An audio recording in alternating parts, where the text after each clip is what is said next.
In this tutorial, I'm going to show you how to apply typography to your poster and to show you the impact that typography can have.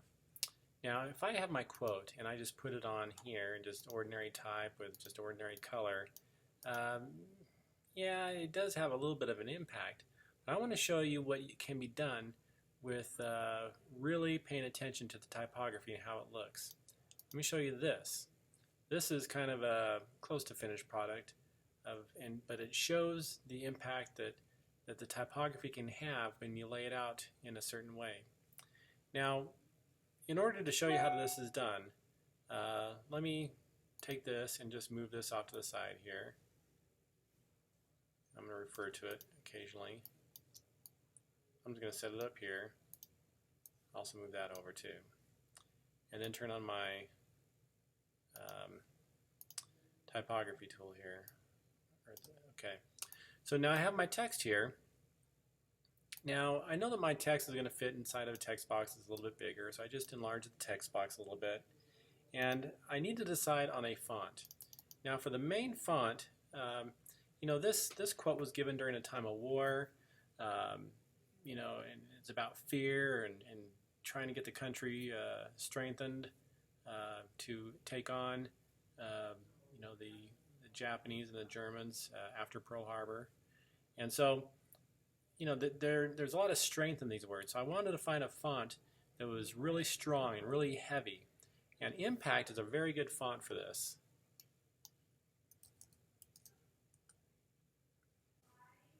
Now typically on quotes, the name of the person giving the quote is usually moved off to the right. Sometimes there's like a little dash in front of it like that or something like that.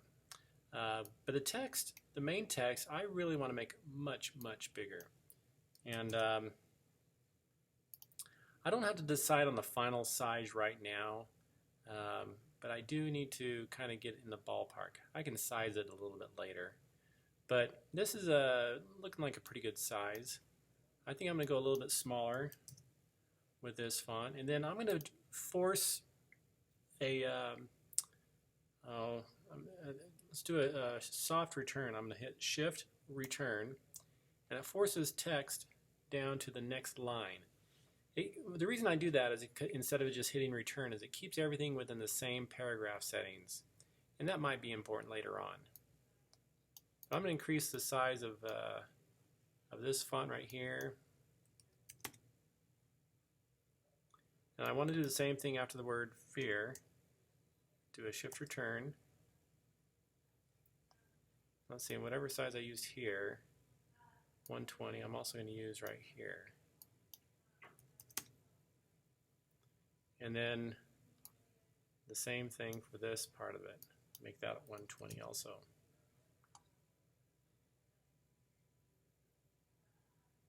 And actually I think I went larger on that. Yeah, I went larger because there's a natural alignment that's taking place right here at the end of these quotations and the bottom of the R. I just want to try to match that up as best I can.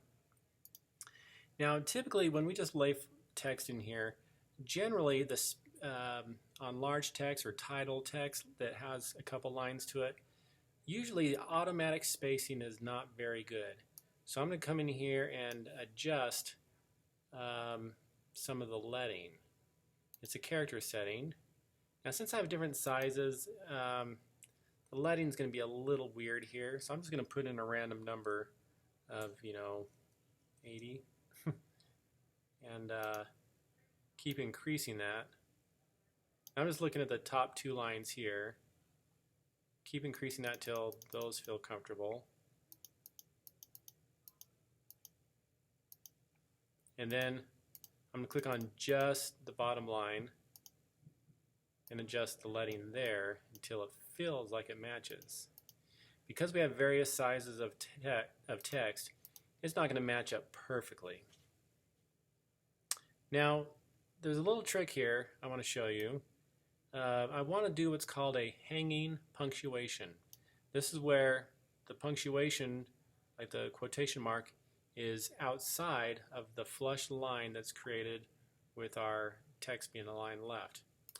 So with that paragraph selected and using a paragraph setting, I'm going to increase my left indent, but decrease the first line indent.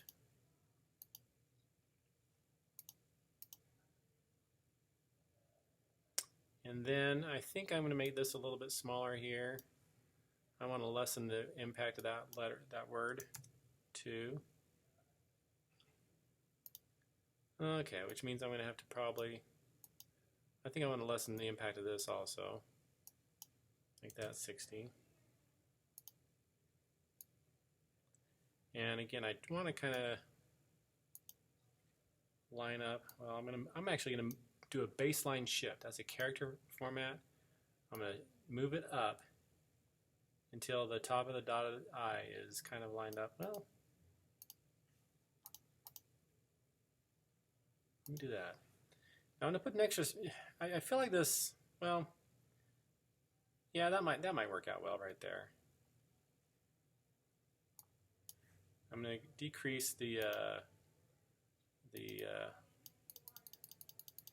kerning of that. So that will shift over the quotation mark, so it feels like it's more lined up with the R above it. Okay, and then since I've got this paragraph selected, I want to increase the space after the quote and between the FDR. So as a paragraph setting, I'm going to increase the space after paragraph. And, I could probably make that text a little bit bigger. My text might disappear. There it goes, which means I need to make my text box a little bit bigger too. Okay.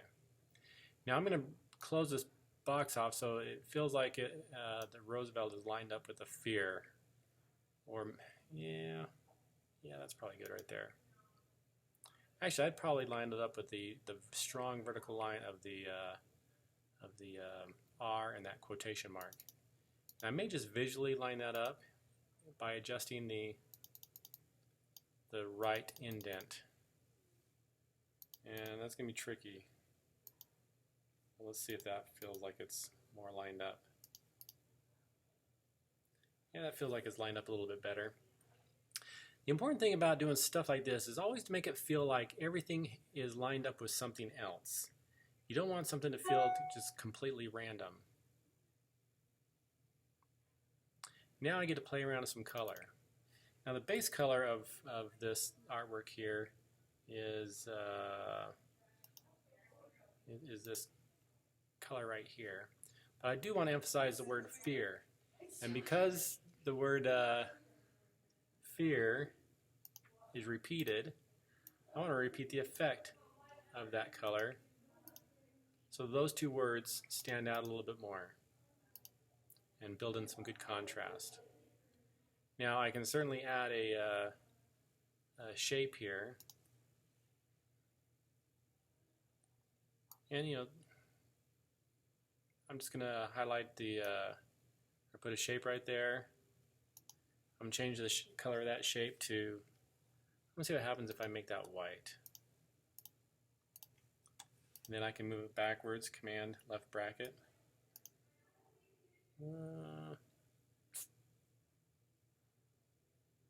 Not sure if I like that.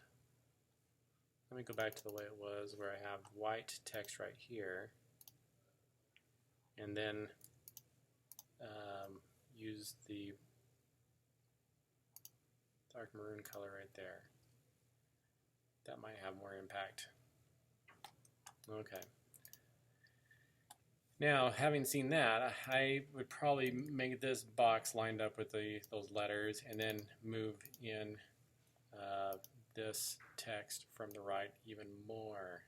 It's just centered in that box.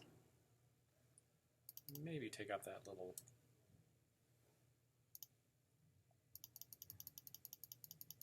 Okay. And now we have a strong visual vertical line from the R through the quotation mark down to the right here. Okay. So that allows the text to have much greater impact than than just regular default black text, default font, and default font size.